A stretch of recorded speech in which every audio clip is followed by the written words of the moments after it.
आज शेतकरी संपावरती जातोय।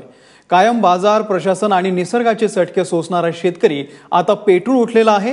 कर्जाच्या ओझ्याखाली दबलेल्या शेतकऱ्याचं पीक मातीमोल किमतीमध्ये विकलं जात आहे आणि त्यामुळेच शेतकरी आता शेतमाल न विकता जोपर्यंत मागण्या पूर्ण होत नाही तोपर्यंत संपावरती ठाम असणार आहे।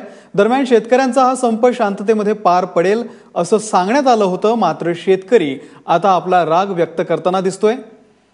जिथून या शेतकरी संपाची ठिणगी पडली त्या अहमदनगर जिल्ह्यातल्या पुणतांब्यामध्ये शेतकऱ्यांनी दूध रस्त्यावरती फेकलंय। नगर जिल्ह्यातून तब्बल 12 लाख लिटर दूध शहरामध्ये पोहोचतं, मात्र या आंदोलनामुळे दूध बाहेर गेलेलं नाहीये। तर तिकडे शिर्डीमध्ये सुद्धा शेतकऱ्यांनी दूध रस्त्यावरती ओतलंय। दुधाला दर नाही तर ते विकायचं कशाला अशा मानसिकतेमध्ये असणाऱ्या शेतकरी आता पेटून उठलेला आहे।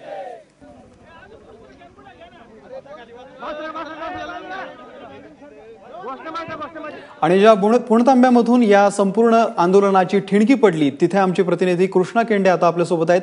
कृष्णा, आता काय नेमकं चित्र दिसतंय तिथं? कारण दुधाची नासाडी झालेली आहे, भाजीपाला सुद्धा आलेला नाहीये, नेमकं काय आहे?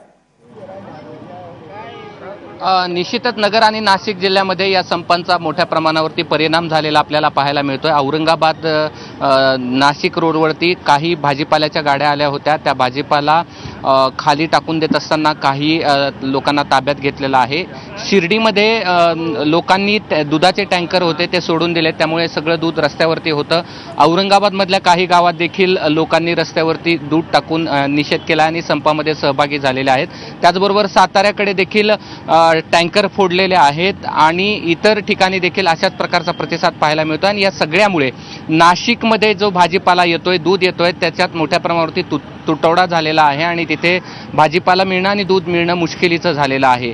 इथे जिथून संपाची सुरुवात झालेली आहे तिथलं हे सगळं चित्र आहे। इथे बहुतांश शेतकरी जे आहेत ते या संपामध्ये सहभागी झालेत आणि या चौकामध्ये जिथं रोज दूध विकलं जात होतं तिथे लोक एकत्रित येलेत आणि भजन देखील इथे करतायत आणि असं शांततेच्या मार्गाने या पुणतांब्यामध्ये संपामध्ये लोक शेतकरी जे आहेत ते सहभागी होताना आपल्याला पाहायला मिळतात।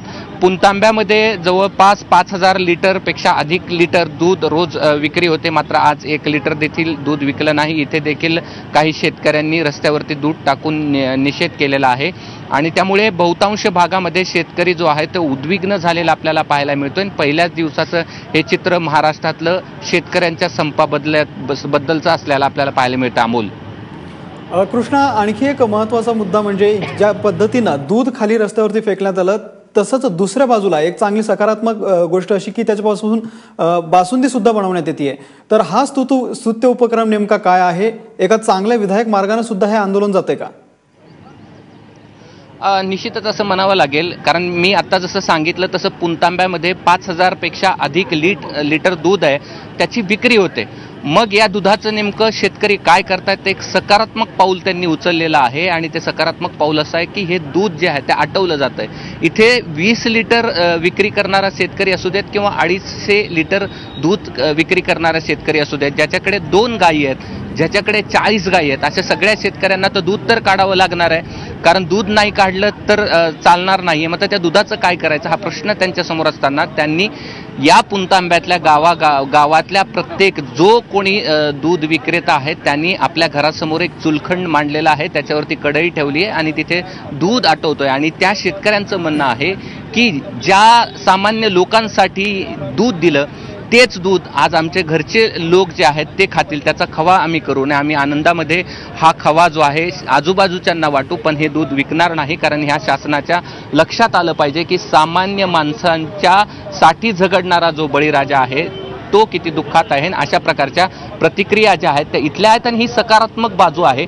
दूध रस्त्यावर टाकून निषेध करण्यापेक्षा ते दूध आटवून त्याच्यावरती प्रक्रिया देखील केली जात असल्याचं या पुणतांब्यामध्ये आपल्याला पाहायला मिळालेलं आहे। अमोल, कृष्णा, तुझ्या मागे काही वारकरी दिसत आहेत, तेही या आंदोलनामध्ये सहभागी आहेत का आणि त्यांचं नेमकं काय म्हणणं आहे ते जरा जाणून घे।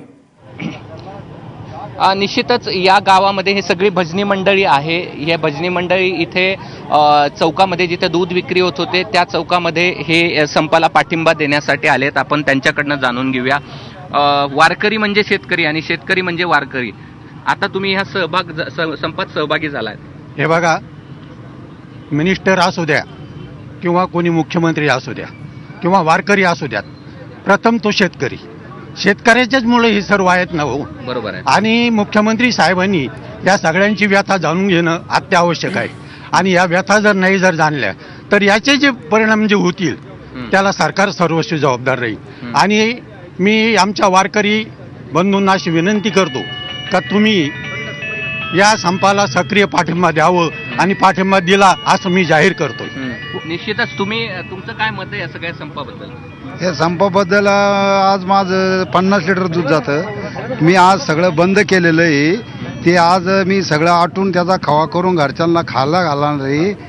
आणि इकायचं आता संप मिळतं पण आम्ही इकणार नाही. आणि उरलेलं जरी आम्हाला नाही खपलं तर आम्ही ओतून देऊ ते दूध असं. वारकरी म्हणून तुम्ही या संपामध्ये सहभागी झालात? हो झालो. वारकरी त्याला मी वारकरी आहे आणि शेतकरी पण आहे. तर शेतकऱ्याच्या मालाला कुठल्याही मालाला भाव नाहीये. दुधाला 17 रुपये 18 रुपये भाव आहे. आणि जनावरांची अवस्था अशी 1400 ते 1500 रुपयाचं 50 किलोचं सरकी पेंट ही घ्यावं लागते. गाय आठवड्यामधून जर आजारी पडली तर डॉक्टरला 500 रुपये द्यावं तर लागतात आणि दवाखान्याचं औषध 500 रुपये घ्यावं लागतं. आणि मग तेच दूध जर 17 आणि 18 रुपये शेतकऱ्याला जर विकायची पाळी आली तर तुम्ही सांगा कसं काय परवडणार आहे? पण या जागेवर तुम्ही दूध विक्री करत होता, तिथे भजन तुम्ही करतायत आणि निषेध करताय. हा निषेध करतो आम्ही. पण त्यांच्या ग्रामस्थांच्या वतीनं निषेध करतो. कारण सरकार आहे ना, सरकारला कुठल्याही शेतकऱ्यांची जाण नाही आहे. आणि सरकारला एवढं कळत नाही या शेती मालावर अख्खा भारत देश जगतोय. शेतकरी उत्पन्न काढतात त्याच्यावर भारत देश जगतोय. तरी या सरकारला शेतकऱ्यांची जाण नाही आहे. या सरकारने काय करावं आता? माझी जर एक विनंती आहे मुख्यमंत्र्यांना का शेतकऱ्यांचं रक्त पिण्याचं बाद झालं. आता तुम्ही ज्या वेळेस तुमचं सरकार सत्तेवर आणण्यासाठी तुम्ही स्टेजवर घोषणाबाजी केला प्रचार सभेमध्ये का आम्ही सत्तेवर आल्यानंतर शेतकऱ्यांची कर्जमाफी करू, शेतकऱ्यांना वीज बिल माफ करू आणि शेतकऱ्यांची तट्टा लावली. मुख्यमंत्र्यांनी हे असं करायला नाही पाहिजे हो. आणि माझी जर एक विनंती मुख्यमंत्र्याला, जर राज्य चालवतेच नसेल तर राजीनामा द्यावा. अमोल, या सगळ्या प्रतिक्रिया आहेत इथल्या नागरिकांच्या, इथल्या शेतकऱ्यांच्या पुलतांब्यातल्या.